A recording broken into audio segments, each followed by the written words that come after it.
लुट गई आबरू छुट गए सारे संगी, बेच कर संपदा कीन कर आपदा, हो गया लखपति रंग राजा विभंगी, जाम पी कर जलाया जिगर ज्ञान सारा, कदर जूता चप्पल से अपना कराया, चाहे परिवार भूखो तड़पता रहा, किंतु मैं खाने में जाके बोतल भराया। कवि लिखते हैं एक शराबी के प्रति, कहते हैं क्या कि जिंदगी का मजागर है पीने में, तो जिंदगी का मजागर है पीने में, तो जिंदगी का मजागर है पीने में तो। अरे वाह, एक शराबी पी के अपना सब कुछ उजाड़ दिया, उजाड़ने के बाद कहता कि सारा मजा तो पीने में ही है। तो कभी कहते हैं कि जिंदगी का मजागर है पीने में, तो सोच लो पी के जीना नहीं चाहिए, जिंदगी का मजागर है पीने में, सोच लो पी के जीना नहीं चाहिए, जिंदगी का मजागर है पीने में तो। जिंदगी का मजागर है पीने में, तो सोच लो पी के जीना नहीं चाहिए, मरने वाले ही पीते हैं बोतल सदा, मरने वाले ही पीते हैं बोतल सदा, मरने वाले ही पीते हैं बोतल सदा।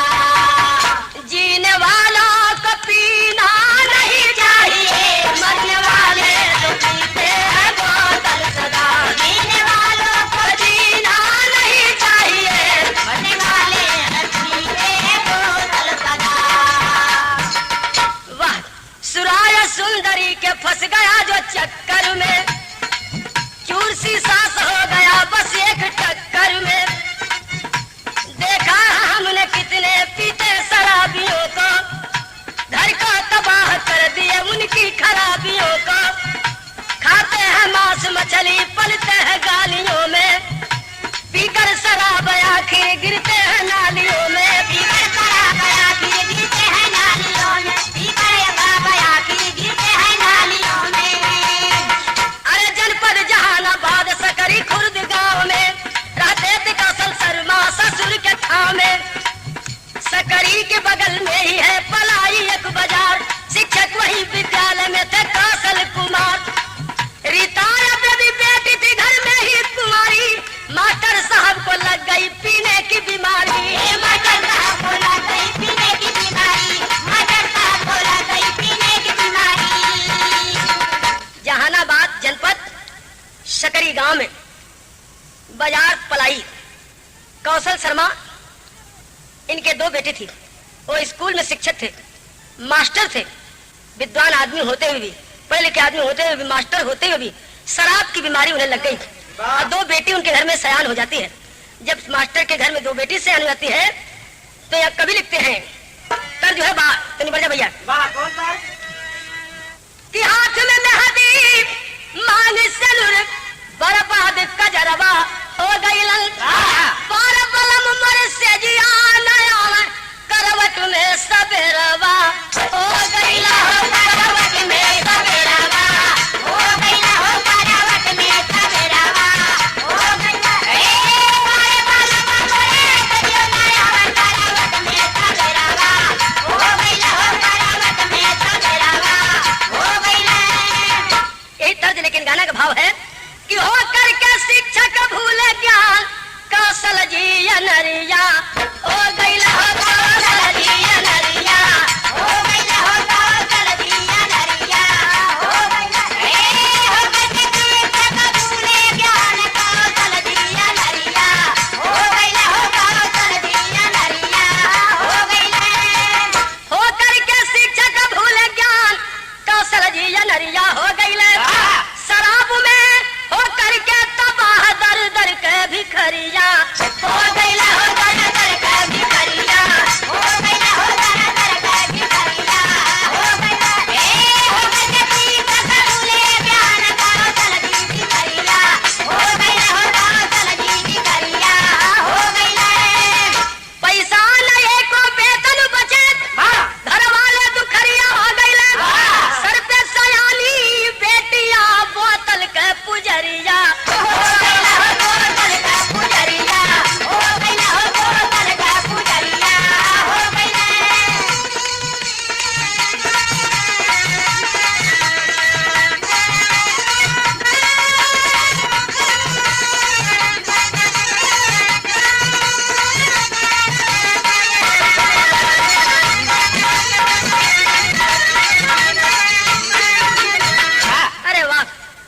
बात है,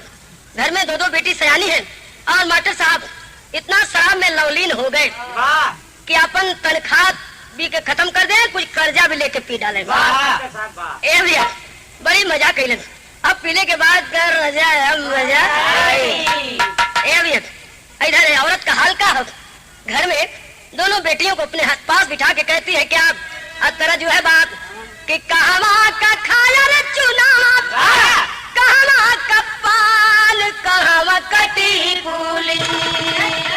लीला रवा मारे हो जान, कहवा कटी फूली,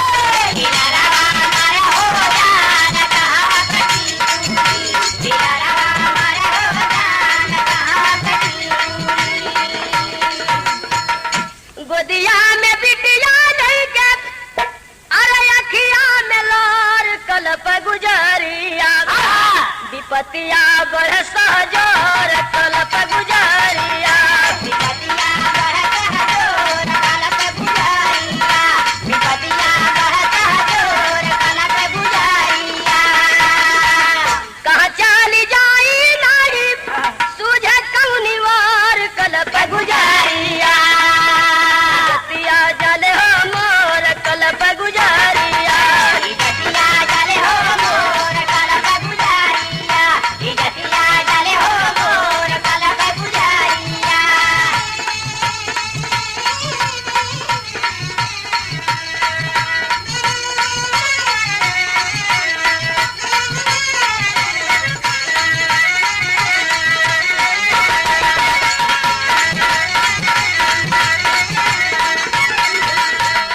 ए भैया बात आगे सामने के रो रही है औरत, उनकी मास्टर साहब की औरत रोई बेटियों को लेके, लेकिन मास्टर साहब को जरा ध्यान नहीं। अब तरह जो है बात कि सोने के जवानी हमारी अरे माटी में मिलावता मुआवता, सेजिया सोवना बलमुआ तरसावता, देविया सोवना बलमुआ तरसावता, देविया सोवना बलमुआ तरसावता।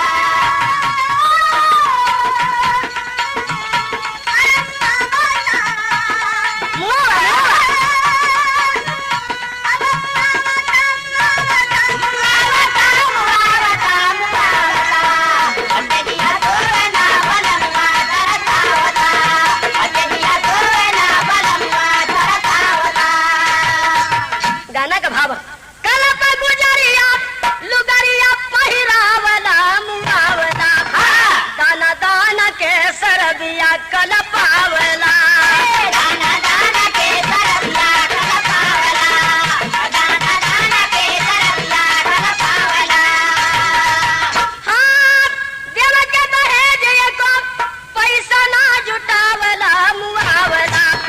दाना दाना के सरबिया कलपावला, दाना दाना के सरबिया कलपावला, दाना दाना के सरबिया कलपावला। करम के सुधना बोतल पा बोतल उड़ावला मुआवला, दाना दाना के बलमुआ कलपावला, दाना दाना के बलमुआ कलपावला, दाना दाना के बलमुआ कलपावला।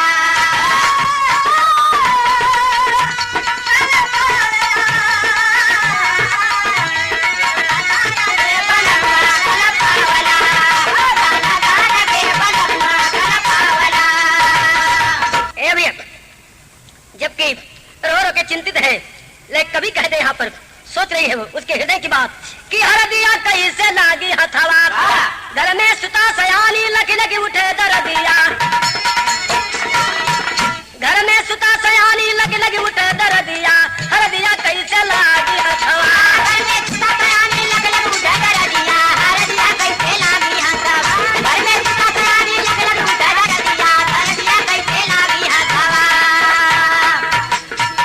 ए भैया बड़ी चिंतित औरत है, बेटियों को लेकर के रो रही है, कैसे मेरी नैया पार लगेगी, कैसे इज्जत बचेगी, मेरी बेटियां कैसे ससुराल जाएंगी, यही सोच रही है। लेकिन छोड़े नहीं कौशल शराब, नहीं सर मजगर में लाए हैं, राम दीन कौशल के ससुर आखिर में ब्याह लगाए हैं, 10,000 देना है तिलक, तब कौशल से फरमाए हैं, इंतजाम कर लो जल्दी, हम लगन धरा के आए हैं। एक रोज जब देखते हैं कि कौशल ऐसे नहीं मानेंगे, तो कौशल के ससुर जी बड़ी बेटी की शादी लगा के आ जाते हैं घर पर और कौशल से कहते हैं कि देखो जी, शराब पीना बंद कर दो और 10,000 रुपए का इंतजाम कर लो, मैंने शादी तय कर दी है, सिर्फ 10,000 की बात है, तिलक दे करके बेटी को विदा कर दो, अपनी जिम्मेवारी याद करो। कहते हैं तर्ज बदल गई बात, वही तर्ज बात की यही कहीं जिया मार हे गोरिया गुम भई गावारे, कहीं जिया मार हे गोरिया गुम होई गावारे, कहीं जिया मार हे गोरिया गुम होई गावारे।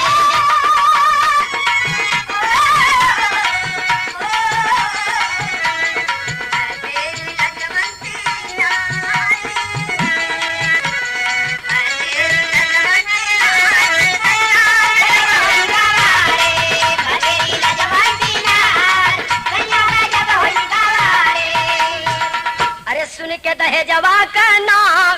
हे नसवा किर होई गवारे, के रहे जवा का नाम हे नसवा किर होई गवारे, के रहे जवा का नाम ए नसवा की होई गावारे। हे हिल गए सरबिया का पाँव हे नसवा किर होई गवारे, हिल गए सरबिया का पाँव हे नसवा किर होई गवारे,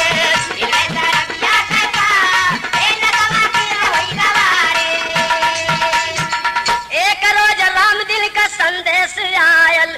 रुपया जुटल की न दिन नियर आयल,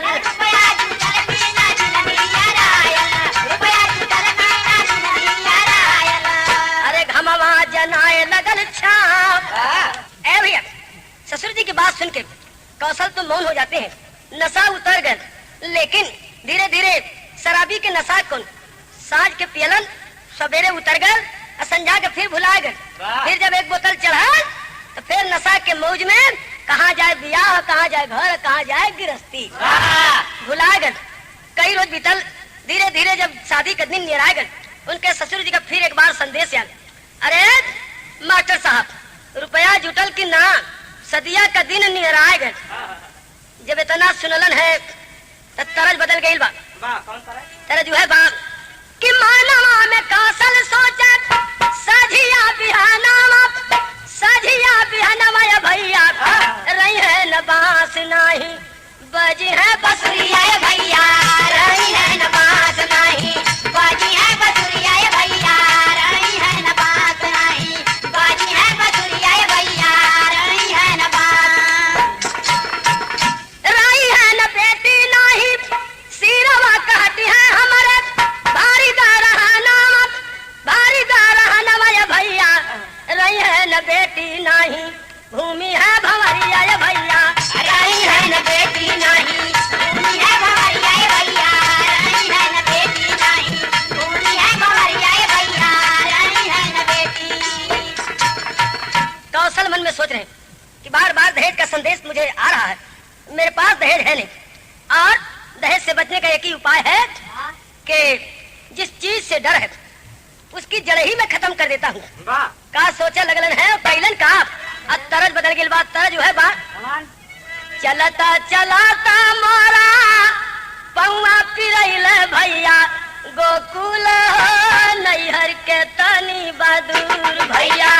गोकुल हो नैहर के तनी बदूर भैया गोकुल हो नैहर के तनी बदूर। ताल गैले कुआना पताल गैले पानी, ताल गैले कुआना पताल गैले पानी, ताल गैले कुआना पताल गैले पानी। अरे खिंचात मोरी कमर पिरानी भैया गोकुल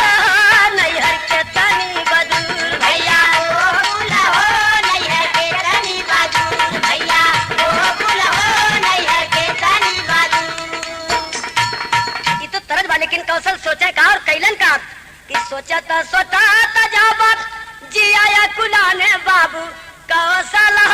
पी के गईल पगला बाबू कौशल हो पी के गईला पगला बाबू कौशल हो पी के गईला पगला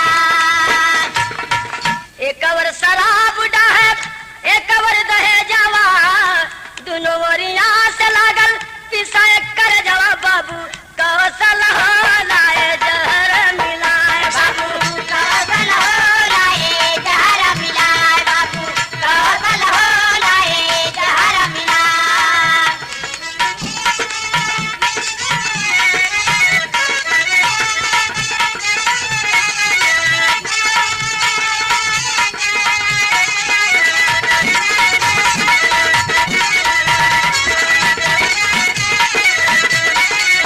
एक रोज कैलन का कि कहीं से जहर थोड़ा सा ले लेन पाउडर अब पाउडर ले आए कैलन का कि दोनों बेटियों को बड़े प्यार से बुलाए दोनों बेटियों को बड़े प्यार से बुलाए दोनों बेटियों को बड़े प्यार से बुलाए गोद में बिठा के अपने बर्फ थमाए बाबू का सलाह दहल जहर पियाए बाबू कौशल हो जहर जहर मिला बाबू कौशल हो जहर जहर मिला कौशल हो जहर जहर मिला बाबू कौशल हो जहर जहर मिला वो जहर का पाउडर बर्फी में मिला के और बड़े प्यार से दोनों लड़किन के लिए बुला के कहन की बिटिया आज तेरे बदे बाजार से मिठाई लिया ले अब बड़े प्रेम से बैठा के दोनों को मिठाई खिया दिलन कहन के आज जी भर के खा ला आज हमार जो बात तो लोगन पर एकदम दया उमड़ा गई बात और इतनी दया कैलन की बर्फी में जहर मिला के दे दिलन लिखलन यहाँ पे कभी देखे जन्म जाहिर बन गया कसैया पिता शराबी हो अपने हाथ मारे अपन चिड़ैया पिता शराबी हो अपने हाथे मारे अपन चिड़ैया पिता शराबी हो अपने हाथे मारे अपन चिड़ैया पिता शराबी हाय अपने हाथे मारे अपन चिड़ैया पिता शराबी हो अपने हाथे मारे अपन चिड़ैया पिता शराबी हो ओए अपने हाथे मारे अपन चिड़ैया पिता शराबी हो बहुत रोज के बाद पिताजी ऐसन ममता पाई हो हंसी हंस के तब खा गई दोनों बहन मिठाई हो अरे जहर खिला के पी के सोया मुदैया पिता शराबी हो का पर रजनी संग में चाँद तरैया पिता शराबी हो बाबा रजनी संग में चाँद तरैया पिता शराबी हो बाबा रजनी संग में चाँद तरैया पिता शराबी हो कैलस का कि बर्फी में जहर मिला के खिया के अब टीवन के दे के अपने जाके आराम से सुत रहल लेकिन हाँ अरे पंछी का प्यार न जान शिकारी जान कसैया न गैया का प्यार इज्जत का प्यार न कामिया जाने बधिन न जाने पुत्र का प्यार धन का प्यार न जान जुआरी यस्य न जाने पति का प्यार अरे कुल का प्यार न जान शराबी सरपन साज बहुत सवार अरे पलिया का खातिर जैसे तड़प हो मछरिया जलिया में फंस के जस चिड़ैया तड़पा अरे वैसे तड़पड़ाए लगली दुल्हन कुमरिया तन में जहर सारा कैले बा अरे हवा लागल चक्कर तब सुखाए लागल मुहावा गिरली अंगनवा में दुनया कुला गिरली अंगना में दोनों या कुलाया गिरली अंगना में दोनों या कुलाया दौड़े हो बाबू दौड़ा हो बाबू नहीं जाला अब परना ले बह चिड़ैया तू अपन बचा अरे चुटकी बरसे नुरा के खातिर मोरे बाबू हमनी के दहला जहरा खिया बर्फी के बरची चुभल हिया तड़प देता पनिया पिया अरे मारे के रहल ते जन्म ते कहना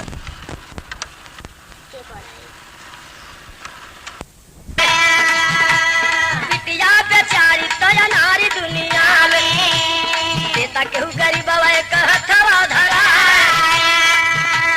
इतना शब्द सुनी उठल हो मुदैया बोला है कुमरियन से अगवा में जाए धीरे धीरे बेटी सब ठीक हो जाए डॉक्टर साहब के हम ले आइला बुलाए डॉक्टर के बहनवा फरार भयल पपिया अरे तब से मतारी गई शिवनवा से अरे लगता अंगनवा कहलिया नयनवा लसिया पगिर के रवैले बिलखा लसिया पगिर के रवैले बिलखा लसिया पगिर के रवैले बिलखा। ए भैया कहा कि बेटी घबराओ नहीं, मैं डॉक्टर को बुला के लाता हूँ। और डॉक्टर के बहाने भाग जाता है। बेटियों का एकदम कलेजा सूख रहा है, कह रहे कि बाबूजी जाए तो जरा पानी पिला के जाओ, लेकिन वो सुना नहीं। कहा कि अभी डॉक्टर बुला के लाता हूँ। भागा, तब तक से माँ आ जाती है। माँ जब दोनों बेटियों की हालत देखती है, शरीर काली पड़ गई है, मर रही बेटियां आंगन में गिर के, तो माँ कह रही है क्या, अरे बेटी ये क्या हुआ? कहती है कि अरे माँ, बाबूजी ने ना जाने क्या मुझे मिठाई में मिला के खिला दिया कि हम दोनों बहनों की जान जा रही। अरे रोवे बेचारी माई मोरा दुखारी बिटिया गईली सेनुरा बिन गवना कुंवारी बिटिया गईली सेनुरा बिन गवना कुंवारी बिटिया गईली सेनुरा बिन गवना कुंवारी बिटिया होए कुंवारी बिटिया होए कुंवारी बिटिया गईली सेनुरा बिन गवना कुंवारी बिटिया गईली सेनुरा बिन गवना कुंवारी बिटिया। लेके लाश बिलखात बेचारी पीट पीट के छाती अपने शराब के चक्कर में अरे पिता बन गया घाती गोदिया गोदिया भैली मोर मसनवा कुंवारी बिटिया गोदिया भैली मोर मसनवा कुंवारी बिटिया गोदिया भैली मोर मसनवा कुंवारी बिटिया कुंवारी बिटिया होए कुंवारी बिटिया होए कुंवारी बिटिया गोदिया भैली मोर मसनवा कुंवारी बिटिया गोदिया भैली मोर मसनवा कुंवारी बिटिया। अब कुंवारी बिटिया अब कुंवारी बिटिया अब कुंवारी बिटिया गोदिया भैली मोर मसनवा कुंवारी बिटिया गोदिया भैली मोर मसनवा कुंवारी बिटिया। 22 अप्रैल दिन शुक्रवार सन 88 की रात पोस्टमार्टम के रिपोर्ट में मिली जहर की बात जानी गई सब करनवा कुंवारी बिटिया जानी गई सब करनवा कुंवारी बिटिया जानी गई सब करनवा कुंवारी बिटिया। आखिरी बात कवि ने कहा है कि लड़का वाला दहेज मांगे लड़की वाला पिए शराब कैसे ऐसे समाज में मानवता का खिली गुलाब ना माने कोई कहनवा कुंवारी बिटिया ना माने कोई